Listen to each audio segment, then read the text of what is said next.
Welcome to the Labour Force. I am Bongeni Mutwa. Reactions continue to pour in following the dramatic collapse of the crucial Eskom wage negotiations yesterday. In a move that took everyone by surprise, Eskom management pulled the plug on the talks and declared a dispute with unions at the CCMA. Eskom management taking a tough stand against the unions. It maintains that NUM's revised demand of a 10% increase, NUMSA's revised demand of a 12% increase, and Solidarity's demand of 9.5% are too high and unaffordable. NUM has called management's decision to end the talks and declare a dispute at the CCMA a declaration of war. And NUMSA has accused management of negotiating in bad faith.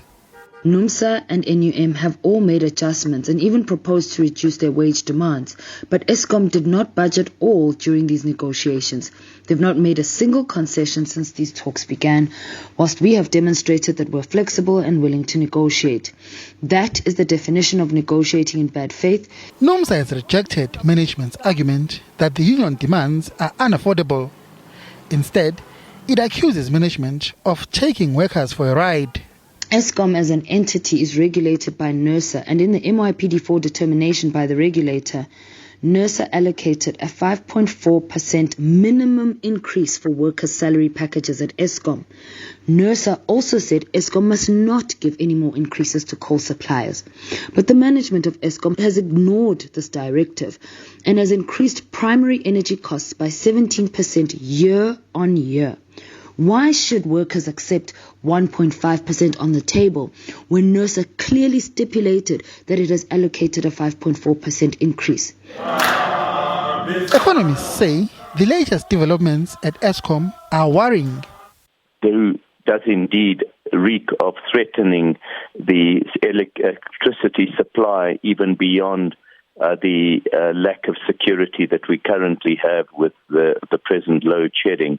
I suppose these workers compare the 15.6% tariff increase that Eskom has requested consumers to pay with the 1.5% increase that the utility is giving or promising to the workers.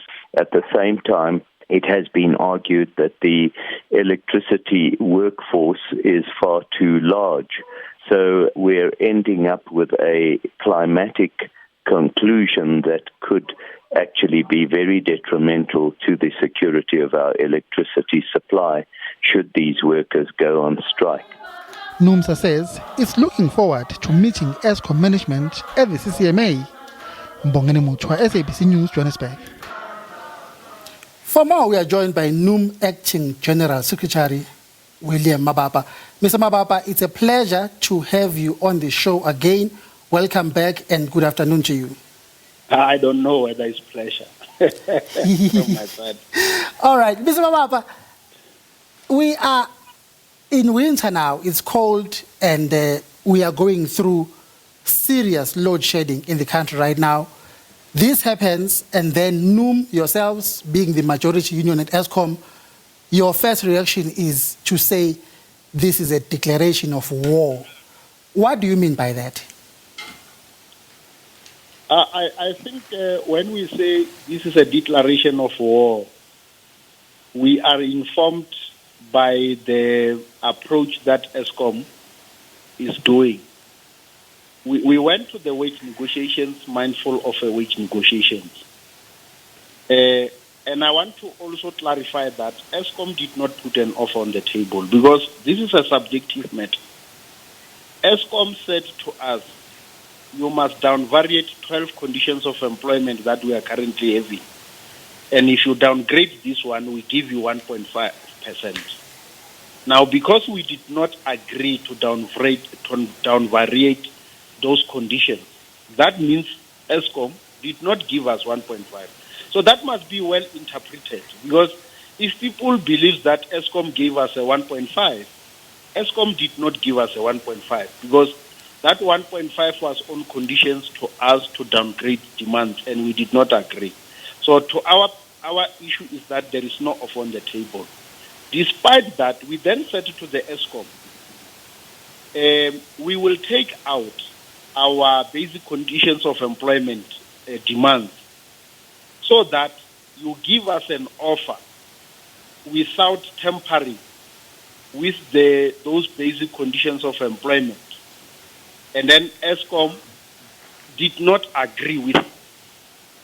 Meaning that if Eskom did not then agree, in view of that from NUM, there is no an offer. On top of that, when we have then reviewed our demands from 15 to 5, precisely 5, then Eskom is declaring a dispute. Now, given the gulf between you and Eskom, what are the chances that a resolution can be found at the CCMA now that you're going for the 30-day conciliation there?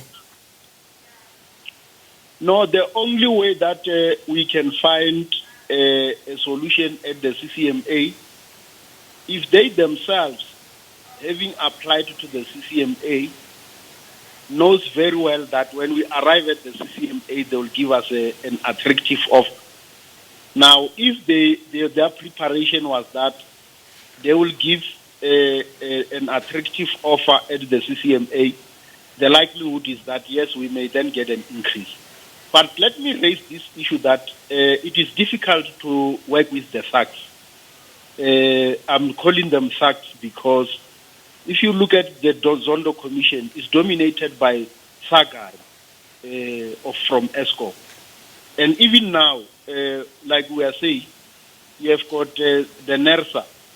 The NERSA did not permit them to increase the IPPs because if there is Sagar, they increased them. Then NERSA approved that they must give the workers. Because if there is Sagar, they want to steal that money for the workers. But it is something that we need to be honest with you. Patience and struggles are the very difficult situations to wage. I'm sure anybody knows that in South Africa, we don't have people that work in Eskom and they are called slaves. So those people are people, and I'm sure if Eskom does not trade with them in a good way, they must wage a struggle. Now, come 30 days and it's over, the mediation or concession by the CCMA, and there is still no agreement, what happens then? What are you prepared to do as the unions? No, there is many, 2 or 3 options that we have.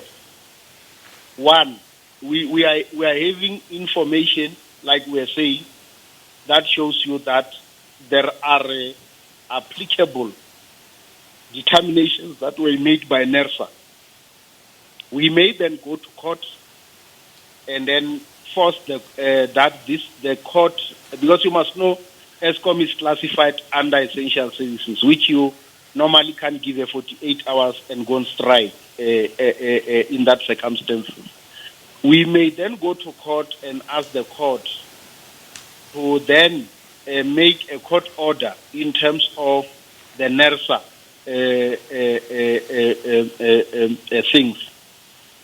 But at the same time, we may then also ask the Essential Services Committee to declare who is essential services and who's not essential services.